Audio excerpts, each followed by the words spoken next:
Si a usted le pidieran que esconda uno de estos cañones y que lo envíe a la sierra burlando 4 o 5 estrictos controles militares, ¿cómo se las arreglaría para hacerlo? Tal vez lo desarmaría y lo iría enviando pieza por pieza, ¿o sería mejor mandarlo completo viajando solo de noche? Esas mismas preguntas se las hizo hace 116 años una valiente mujer que necesitaba con urgencia enviar armas a su esposo, un general que luchaba en la puna por la liberación de la patria. El general se llamaba Andrés Avelino Cáceres y su esposa era una audaz iqueña a la que hoy recordamos como Antonia Moreno de Cáceres. Hoy vamos a conocer su historia. A finales del año 1880, la ciudad de Lima se preparaba con desesperación para enfrentar el último capítulo de la Guerra del Pacífico. Tras la muerte del almirante Miguel Grau en Punta Angamos y de Bolognesi en el Morro de Arica, el momento culminante de la guerra con Chile se encontraba cada vez más próximo. Hombres, mujeres e incluso niños que habían dejado las aulas escolares para tomar un fusil, se alistaban con todas las armas a su alcance para defender la capital, mientras las tropas chilenas se acercaban inevitablemente por el sur. Para defender a Lima, el gobierno de aquel entonces ordenó construir 2 semicírculos de fuertes o reductos en el camino hacia el sur, y allí reunió a todos los defensores para resistir hasta el último. En esos reductos los peruanos lucharon como leones, pero de nada sirvieron el coraje y la valentía frente a un ejército mejor armado y mayor en número. En menos de 72 horas, entre el 13 y el 15 de enero de 1881, el ejército invasor arrolló a los defensores en las sangrientas batallas de San Juan y Miraflores. Lima quedó en poder del enemigo victorioso. La bandera chilena fue izada en lo alto del Palacio de Gobierno. Las patrullas chilenas comenzaron a pasearse triunfantes y despreocupadas por las calles de Lima. La guerra había concluido. Para muchos peruanos ya no quedaba nada más por hacer. Pero otros pensaban diferente. Había que comenzar la resistencia, huir a la sierra, a las altas cordilleras y hostigar al enemigo. No darle tregua mientras estuviera en suelo patrio. La guerra no estaba terminada. Entre los que pensaban así se encontraba una mujer orgullosa e indoblegable, que no estaba dispuesta a permanecer impasible ante la adversidad.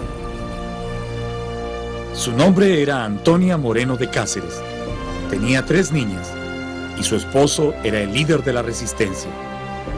Su historia es uno de los más valientes capítulos que se escribieron en esos años dolorosos de nuestra patria. Mi dignidad de peruana se sentía humillada viviendo bajo la dominación del enemigo y decidí arriesgar mi vida, si hubiera sido preciso, para ayudar a Cáceres a sacudir el oprobio que imponía el adversario. Y entonces me entregué con todo el ardor de mi alma apasionada a la defensa de nuestra santa causa, dedicándome a la conspiración más tenaz y decidida contra las fuerzas de ocupación. Incapaz de permanecer indiferente ante la ocupación chilena, Antonia se unió al llamado Comité Patriótico de Conspiradores, una agrupación que se había formado casi inmediatamente después de la ocupación de Lima. Su tarea principal era proveer de armamento, uniformes, dinero y demás recursos a los obstinados y valientes soldados que, liderados por el general Andrés Avelino Cáceres, habían iniciado la heroica campaña de resistencia nacional en las heladas e indómitas tierras de nuestra sierra. Entre los valientes conspiradores del Comité Patriótico se encontraban hombres notables de la época, como don Luis Carranza, que fuera director del diario El Comercio, y también el ilustre obispo Tordoya, ferviente patriota que había dejado el cargo de administrador apostólico del Cusco para presidir este comité en Lima. Estaban también muchas mujeres que, como Antonia Moreno, eran esposas de los militares que habían escapado de Lima para unirse a la resistencia. Entre estas valerosas damas encontramos los nombres de doña Rosa Elías Montero, esposa del contraalmirante Lizardo Montero, y también a doña Dolores de Grau, esposa del almirante Miguel Grau Seminario, el ilustre caballero de los mares. Pero en aquel grupo, la figura de Antonia Moreno destacaba nítidamente por su temeridad. En su afán de proveer de armas al ejército del centro, nunca dudó en afrontar todo tipo de riesgos. Afortunadamente, su temeridad iba acompañada de un afilado ingenio, capaz de concebir los más sorprendentes planes para burlar una y otra vez la vigilancia de los chilenos y enviar armas a los patriotas de la resistencia. Una de sus más famosas hazañas fue el plan que ideó para sacar a escondidas un cañoncito desde Lima y hacerlo llegar en perfecto estado hasta la cordillera. ¿Cómo lo hizo? Ella misma lo cuenta en sus memorias. Para sacar de Lima el cañoncito que el obispo Tordoya me había obsequiado, tuve que trazar un macabro plan. ¿Cómo librarlo de caer en las redes del enemigo? Pues se me ocurrió simular un entierro, hice desarmar el pequeño monstruo y colocarlo en un ataúd. Los deudos del difunto eran los oficiales que debían partir con él a cuestas, primero hasta el cementerio y después hasta la abrupta sierra donde acampaba el ejército de la resistencia. Antes de salir pensé, hoy sacamos el cañoncito de Lima o los chilenos nos entierran utilizando este cajón. ¿Todos listos? A cargar. El plan para sacar el cañón de Lima fue concebido por Antonia con la precisión y osadía de un consumado estratega militar. Por algo era la esposa de Andrés Avelino Cáceres, a quien en ese tiempo ya se le conocía como el brujo de los Andes. Antonia y el fingido cortejo fúnebre pasaban una y otra vez ante patrullas de soldados chilenos que no sospechaban que eran víctimas de un engaño. La actuación era tan realista que no faltó alguno que, genuinamente conmovido por la doliente expresión de los deudos, saludó militarmente el paso del cortejo rumbo al cementerio. Una vez en el Camposanto, aún les quedaba por sortear una última patrulla chilena.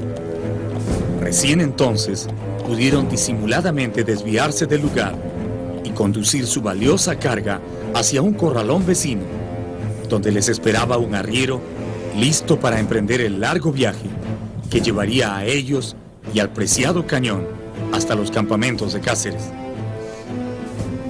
Allí, antes de despedirse, Antonia y sus acompañantes pudieron por fin dar rienda suelta a su alegría. Se abrazaron emocionados, felicitándose por esta pequeña y silenciosa victoria.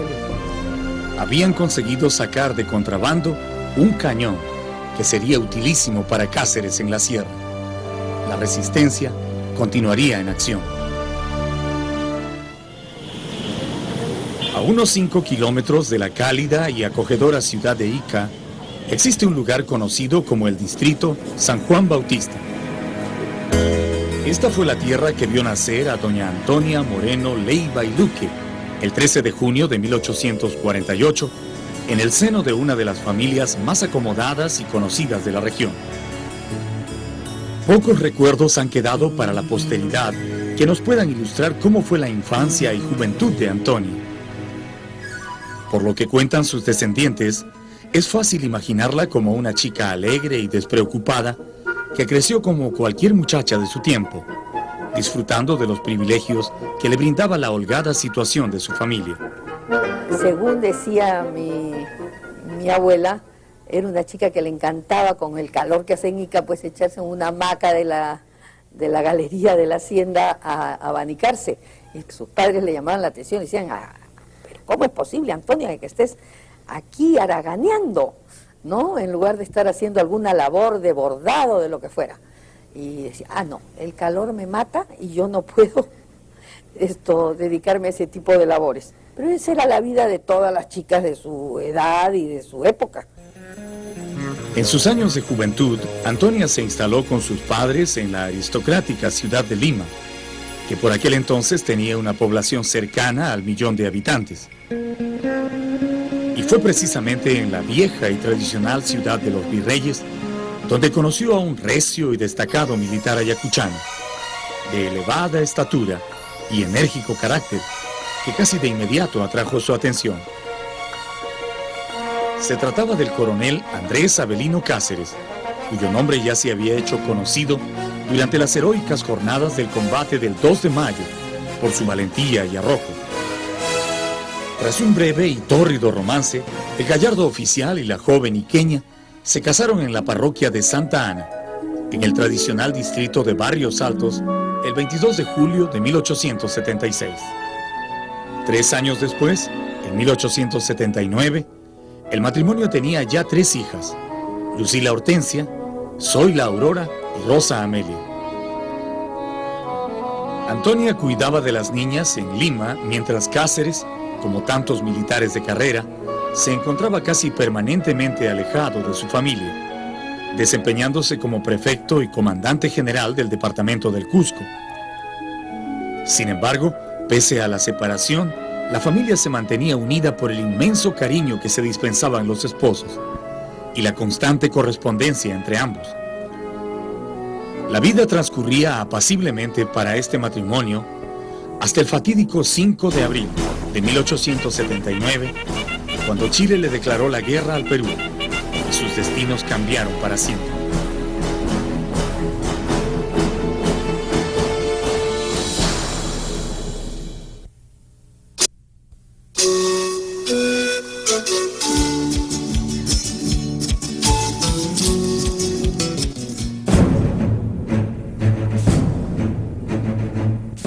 Al empezar el mes de abril de 1879, las primeras planas de los diarios confirmaban la terrible noticia. Chile le declaraba la guerra al Perú. La población leía incrédula los titulares. ¿Cómo era posible, se preguntaban, que el Perú se viera involucrado en una guerra? El domingo 6 de abril, recuperados de la sorpresa inicial, más de 20.000 personas abarrotaron la plaza de armas. Autoridades, estudiantes, ciudadanos de toda condición se sucedieron en el uso de la palabra. Cada uno, a su manera, invitaba a las masas a empuñar un arma y participar activamente en la defensa nacional. El entusiasmo era tan grande que el mitin terminó convirtiéndose en una auténtica fiesta patriótica. Por increíble que parezca, la mayoría de los peruanos no estaban al tanto del enorme poderío bélico de Chile y creían sinceramente que las tropas peruanas no tardarían en salir airosas de la contienda. De la proximidad de la guerra tampoco se tenía mucha conciencia por una circunstancia que a veces olvidamos, y era el hecho de que no limitábamos con Chile. Esto creaba una imagen de prácticamente un imposible. ¿El Perú tenía acaso razones para asumir con tanta despreocupación una guerra? ¿Estaba realmente preparado para afrontarla? La realidad era muy distinta de lo que podía imaginar la confiada y eufórica población. La diferencia entre nuestro potencial bélico y el del invasor era enorme. Podemos citar como ejemplo que al estallar la guerra, nuestras tropas contaban con fusiles de 11 tipos distintos, algunos incluso completamente inservibles. mientras que el ejército chileno tenía fusiles franceses de última generación, además de una dotación de más de una docena de modernos cañones Krupp, los más avanzados de su tiempo. Uno de los hombres que sufrió en carne propia las consecuencias de esa desigualdad militar fue Andrés Avelino Cáceres, quien desde el sur veía con amargura cómo las tropas a su mando nada podían hacer ante el avance incontenible del ejército chileno. Pronto se hizo evidente que las tropas chilenas estaban en condiciones de tomar la capital. Cáceres, anticipándose al peligro, llegó a Lima en julio de 1880 para entrevistarse con el presidente don Nicolás de Piérola. Sumamente preocupado, el bravo oficial resaltó al primer mandatario la urgencia de preparar la defensa por el lado sur de Lima. Chile estaba en posibilidad de invadir Lima, le dijo Cáceres. Pero Piérola, arrogante y confiado, se limitó a dar una respuesta cortante: tengo mi plan ya trazado. Los resultados del inepto plan de Piérola son ahora dolorosamente conocidos. El 13 y 15 de enero de 1881, las valerosas tropas que defendieron la capital fueron arrasadas por el invasor, primero en San Juan y luego en Miraflores, tras una larga y cruenta lucha.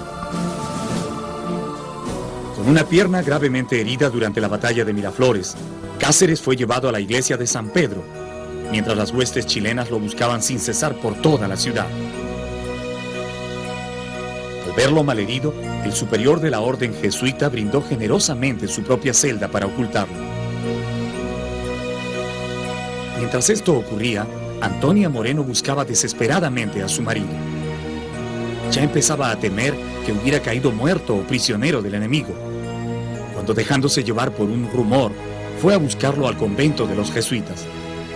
Allí lo encontró, inconsciente y devorado por la fiebre.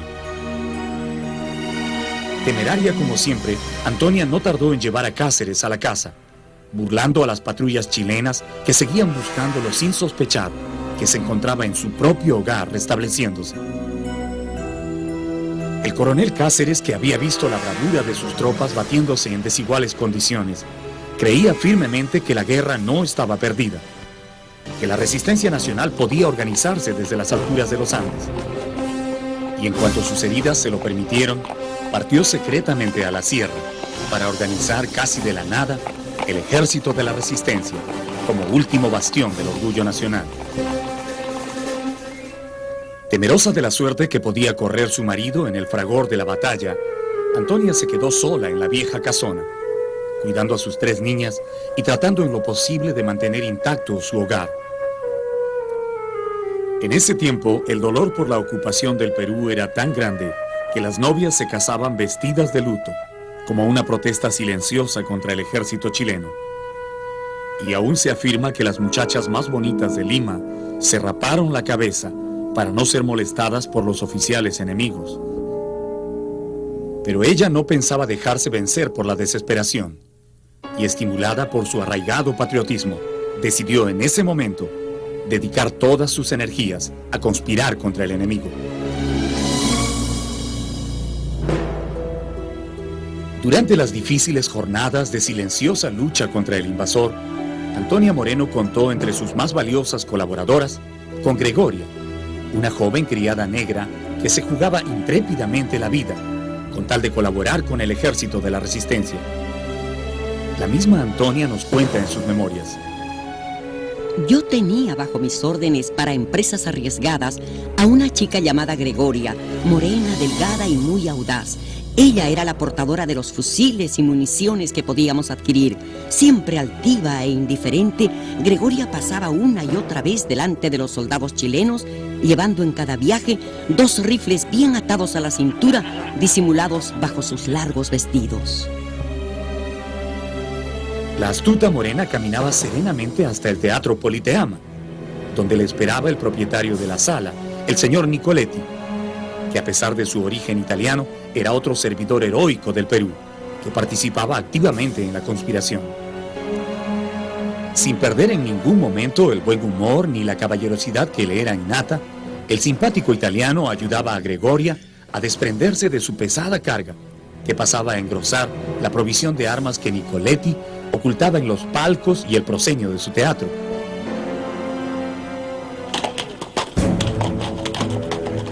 Pero la incesante actividad de Antonia Moreno no tardó en despertar las iras de los mandos chilenos, quienes en más de una ocasión enviaron destacamentos a su casa, tratando de contener por la fuerza su constante apoyo al ejército de Cáceres.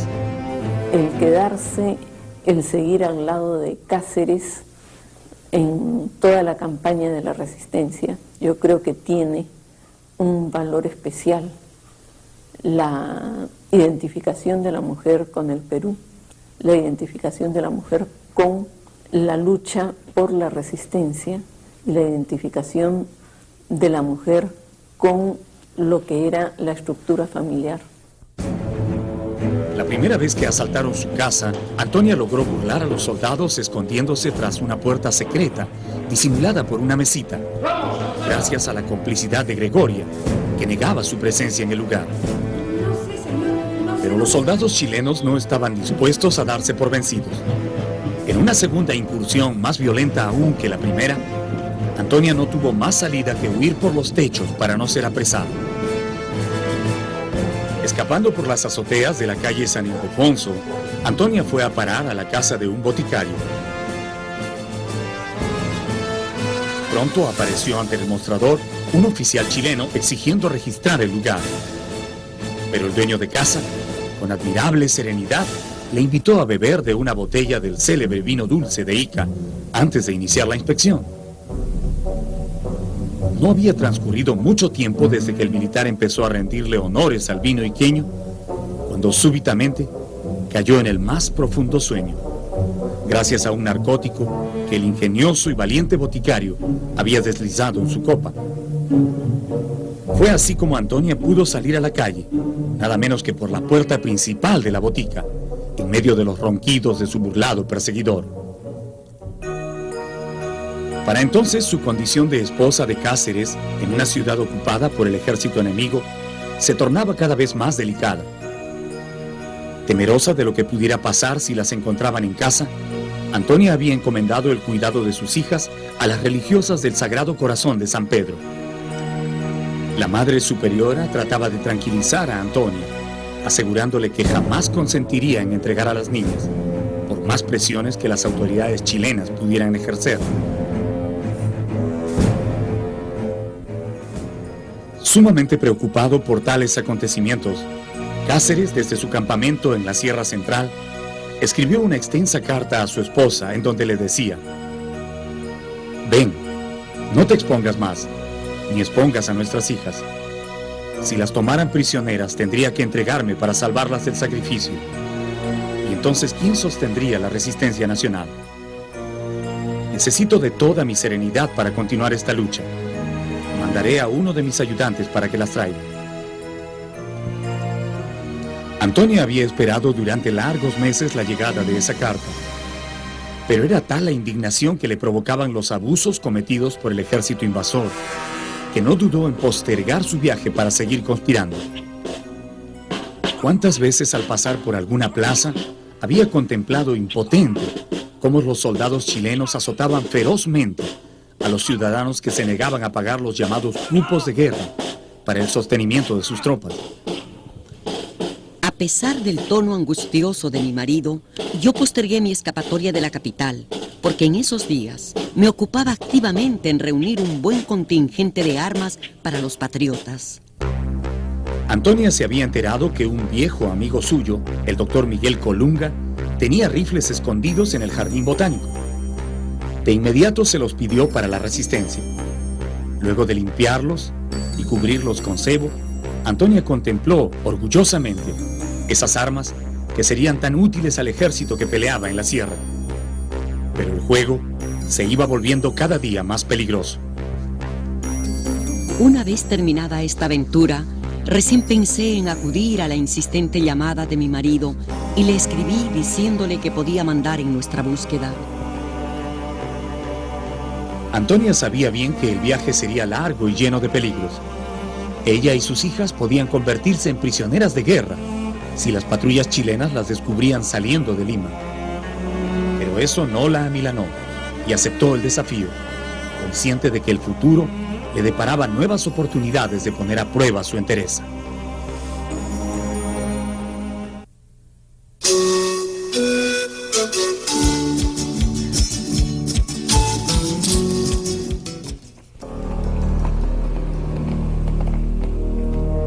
Una mañana como cualquier otra, Antonia Moreno salió muy temprano de la casa de una amiga.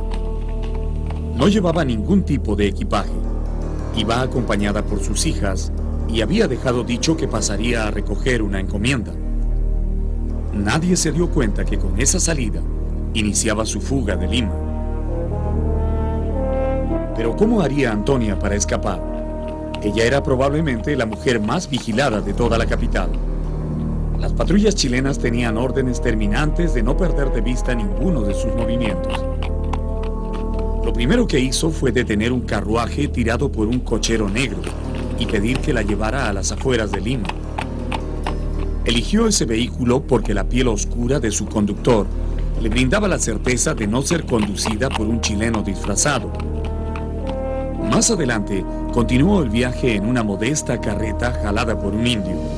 Para entonces, ya les acompañaba un oficial de Cáceres, el cual, vestido con las ropas de un arriero, cumplía con la misión de velar por la seguridad de Antonia y sus hijas durante el largo trayecto. Allí seguíamos aún expuestos a tropezar con las patrullas chilenas. Para despistarlas, debí tomar la precaución de esconder las cabecitas rubias de mis hijas, cubriéndolas con grandes pañuelos, a la usanza de las mujeres del pueblo. Pero el temor de ser descubiertos nos aceleraba el corazón a cada momento. Siguiendo la ruta a Chosica, luego de una larga marcha, sufrieron un nuevo sobresalto, cuando repentinamente surgió tras ellos la figura de dos jinetes que comenzaron a seguirlos, vestidos con poncho y sombreros. Era evidente que no se trataba de una patrulla chilena, pero bien podían ser peligrosos bandoleros que acechaban en el camino. Felizmente, al alcanzar la carreta, los jinetes se identificaron como sus amigos y se estrecharon en un abrazo con el oficial que las escoltaba. Ahora Antonia y sus hijas se sintieron más seguras, pues se trataba de soldados peruanos vestidos a la usanza del campo que venían a escoltarlas en la subida a la cordillera. Más tranquilas y animadas con esta compañía, continuaron su avance hasta llegar a la hacienda de un amigo de la Resistencia. Una vez allí, otro grupo de oficiales les dio la bienvenida y les proporcionó caballos, alimentos y bebidas para el viaje. Aparentemente había pasado lo peor para Antonia, pero aún no podía cantar victoria. Les quedaba un buen trecho por recorrer antes de llegar al cuartel general de Cáceres. Además sabían que a esas horas los chilenos ya estarían buscándola, enterados de su fuga. Pero los valerosos soldados se alinearon ante ella y le ofrecieron sacrificar sus vidas si era preciso para cuidar de la esposa y las hijas de su general. Antonia reanudó la marcha profundamente conmovida por este gesto. En ese largo y difícil viaje a la sierra, los soldados de Cáceres no fueron los únicos en darle muestras de cariño y respeto. A su paso por diversos pueblos, la mamacha Antonia, como ya empezaban a llamarla, recibía las manifestaciones de afecto de los pobladores que interrumpían las faenas del campo para saludarla, reconociéndola como la esposa del general Cáceres, el Taita Cáceres, como llamaban cariñosamente al jefe del ejército de resistencia. En ese tiempo, Cáceres ya se había convertido en una figura legendaria que movilizaba a los patriotas que, como él, se negaban a aceptar que la guerra estuviera perdida. Su fama crecía día a día con la guerra de resistencia y mucha gente se preguntaba quién era este valiente general, en dónde había encontrado la patria tan brillante estratega. En la quebrada del río Pampas, en el departamento de Ayacucho, quedaba la hacienda Oxechipa. En este lugar, rodeado de elevadas montañas, similares a las que un día enmarcarían sus mayores hazañas, vino al mundo Andrés Avelino Cáceres Dorregaray, el 10 de noviembre de 1836. El futuro guerrero creció bajo los cuidados de un hogar de holgada situación económica, pero desde muy joven sintió el llamado de las armas. En el año de 1854, cuando Cáceres tenía 18 años, se produjo una revolución encabezada por Ramón Castilla contra el gobierno del general Rufino Echenique. La ciudad de Ayacucho se plegó a la revolución y fueron llamados a filas muchos voluntarios. El joven Andrés Avelino fue uno de los primeros en enrolarse a favor de Ramón Castilla. Sirviendo al lado del futuro libertador de los negros, Cáceres se convirtió poco a poco en un valiente y decidido oficial que siempre destacaba en las acciones de armas. Cuando tenía 22 años, peleando contra las tropas rebeldes del caudillo Manuel Ignacio de Vivanco, recibió un disparo en plena cara que casi le cuesta la vida. La bala ingresó debajo del ojo izquierdo y salió milagrosamente por detrás de la oreja del mismo lado. Cuentan que al enterarse de lo ocurrido, don Ramón Castilla comentó: herida grave, muy grave, que no es mortal. Seguro que Dios lo reserva para grandes cosas.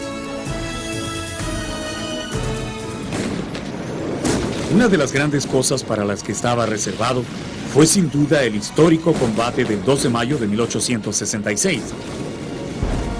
En esa acción Cáceres intervino brillantemente como uno de los jefes del fuerte Ayacucho, participando en el desalojo de los soldados y marinos españoles que se habían apoderado de las islas de Chincha, en un vano intento por retomar sus antiguas colonias. Al estallar la guerra con Chile en 1879, Cáceres fue uno de los primeros en ponerse al servicio de la patria. Pero esta vez era como si toda su vida anterior, llena de heroicas y brillantes acciones, hubiera sido solo una preparación para esta prueba mayúscula. La Guerra del Pacífico fue definitivamente una de esas grandes cosas para las que Dios lo tenía reservado, como había dicho don Ramón Castilla. Desde el comienzo de la guerra destacó nítidamente por sus dotes de gran estratega en el campo de batalla. El 27 de noviembre de 1879, él dirigió la batalla de Tarapacá y fue una resonante victoria para los peruanos. Cuando Lima se encontraba ocupada por el ejército invasor y la guerra parecía definitivamente perdida, Cáceres asumió por su cuenta la responsabilidad de luchar en defensa del honor nacional. Andrés Avelino Cáceres era uno de esos hombres que no saben rendirse.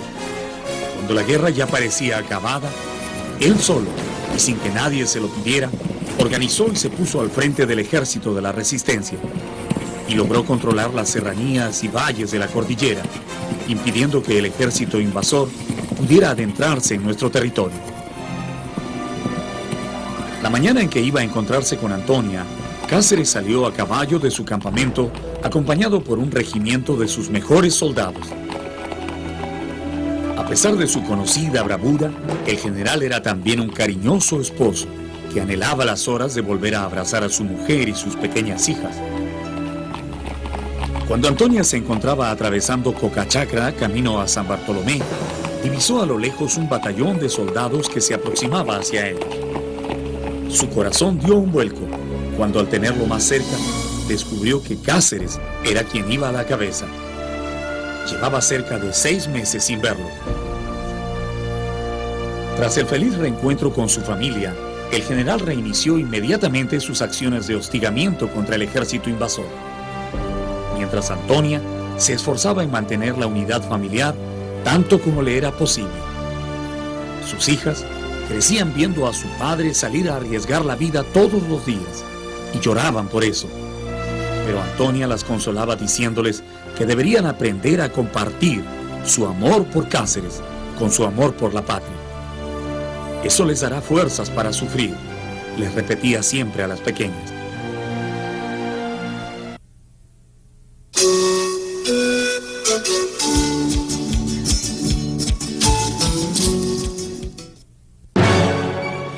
Luego de que Nicolás de Piérola lo nombrara jefe político y militar del centro en abril de 1881, Andrés Avelino Cáceres estableció inicialmente la sede de su cuartel general en Jauja.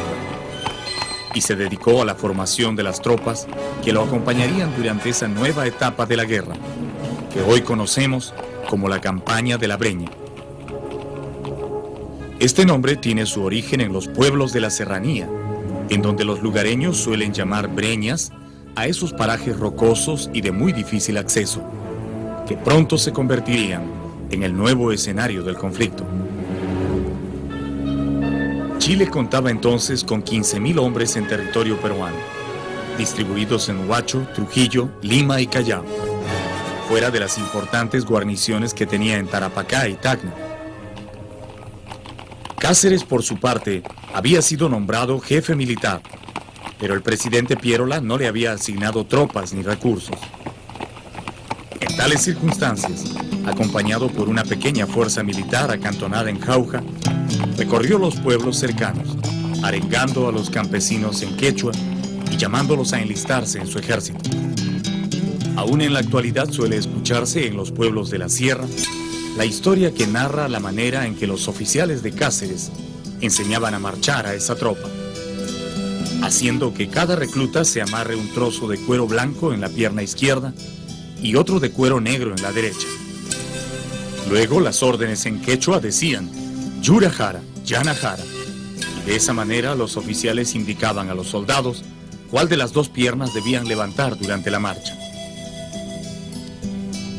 La tropa tampoco contaba con fusiles, y en su lugar se veían forzados a utilizar los llamados rejones, puntas de metal o de madera que solían emplear en el arado.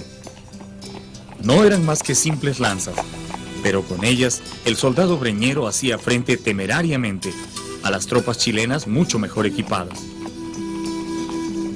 ¿Cómo pudo Cáceres, con un ejército en esas condiciones, oponer tan dura resistencia al enemigo?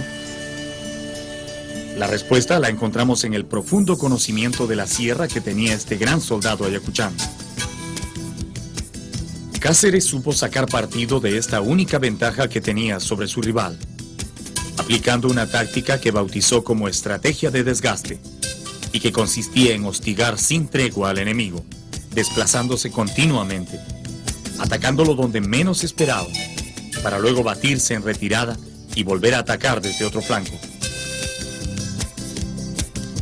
El ejército de la resistencia contaba además con el apoyo incondicional de las mujeres de los soldados breñeros. Ellas, por su costumbre de marchar fielmente a la retaguardia del ejército, pasaron a la posteridad con el nombre de rabonas. La presencia de este grupo de apoyo fue fundamental a lo largo de la campaña de la Breña. Eran las rabonas quienes se encargaban de conseguir alimentos y preparar el rancho para los soldados.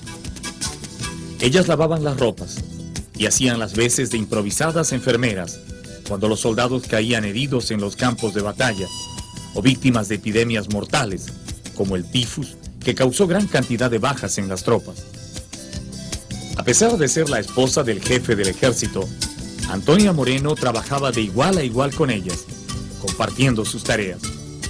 Realmente mamacha Antonia era una rabona más.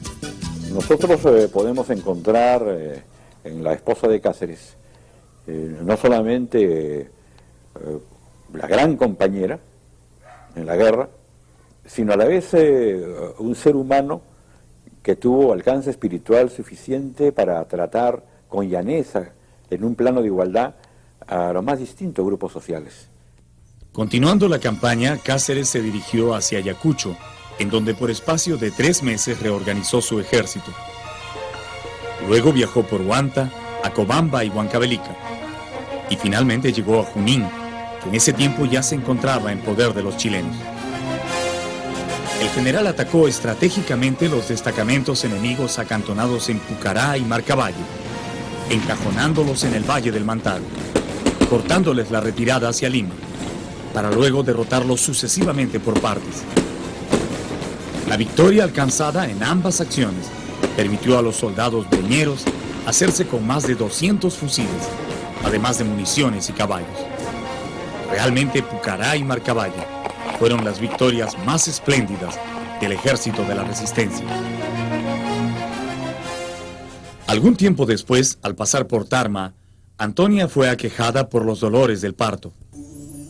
En una vieja casona que hacía las veces de prefectura, dio a luz a su único hijo varón. Pero a pesar de los cuidados de las rabonas, el pequeño murió al nacer. Pero la guerra no dejaba tiempo para las tragedias personales.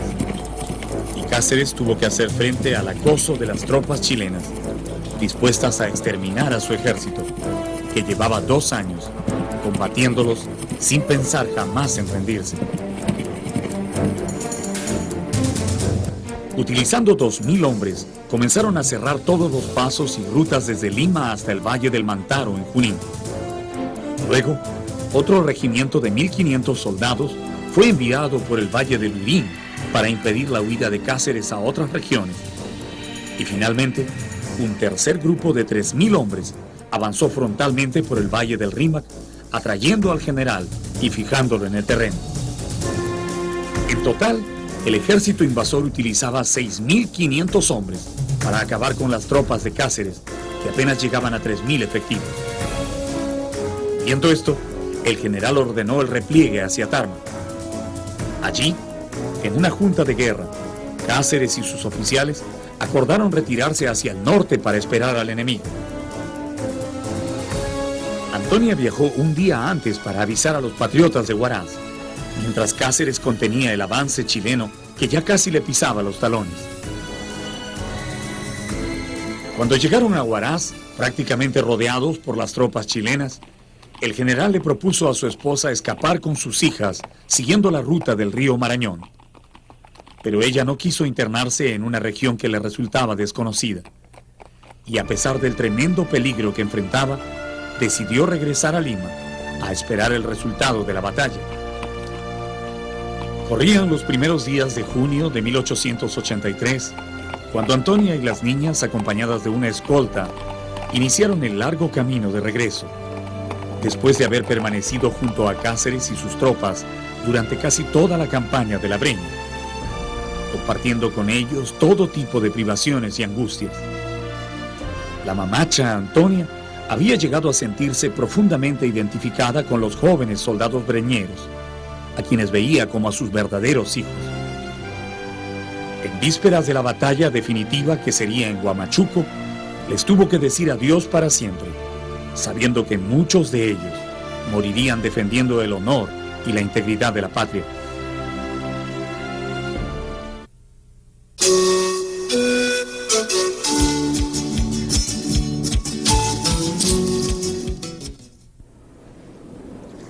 A su llegada a Lima, Antonia se hospedó en casa del historiador Sebastián Lorente, un viejo amigo de la familia de Cáceres. Allí se enteró de la desastrosa derrota de Huamachuco. El 8 de julio, el ejército peruano había tomado esta provincia, mientras las tropas chilenas se atrincheraban en el Cerro Sazón.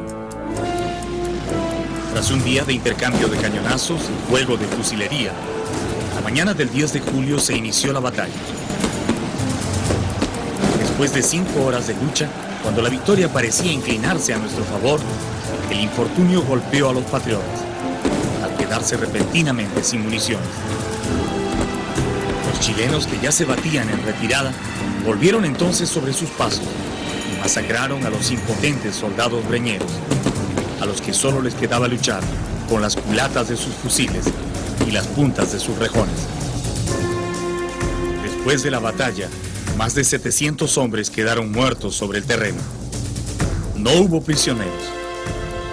Las tropas chilenas se encargaron de repasar con sus bayonetas a los soldados que habían quedado heridos, y los oficiales que cayeron prisioneros fueron fusilados, entre ellos el heroico coronel Leoncio Prado.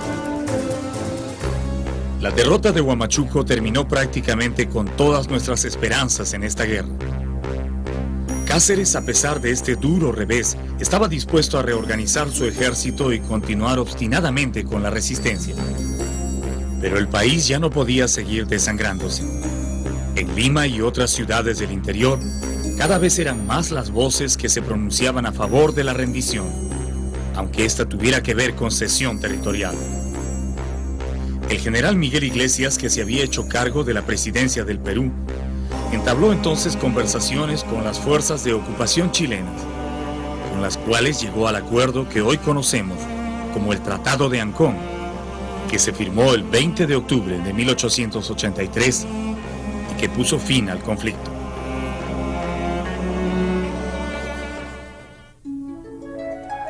Una vez terminada la guerra, la figura de Antonia Moreno fue perdiéndose en un discreto segundo plano, mientras su esposo continuaba siendo una figura pública de primer nivel.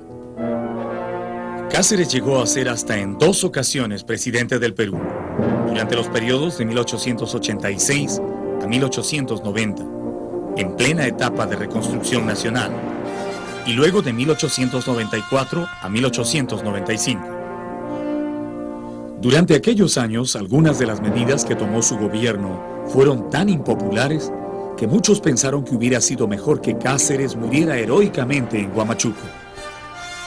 En cambio, la figura de Antonia Moreno permanecía en la memoria del pueblo, íntimamente ligada al recuerdo de la campaña de la Breña, como si el tiempo se hubiera detenido para ella y para sus hijas en los difíciles momentos que vivieron durante la contienda.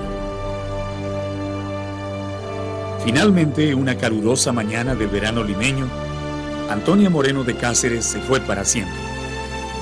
A los 67 años de edad, la mamacha Antonia partió a reunirse con los bravos soldados breñeros, a los que llegó a querer como a sus hijos. Su voz, que tan vívidamente evocara los difíciles tiempos de la guerra con Chile, se cayó para siempre el 26 de febrero de 1916. Hoy, mientras sus restos descansan merecidamente en la cripta de los héroes de la Guerra del Pacífico, la figura de Antonia Moreno perdura entre nosotros como el más valioso ejemplo del valor y dignidad de la mujer peruana en los momentos de mayor adversidad para la patria.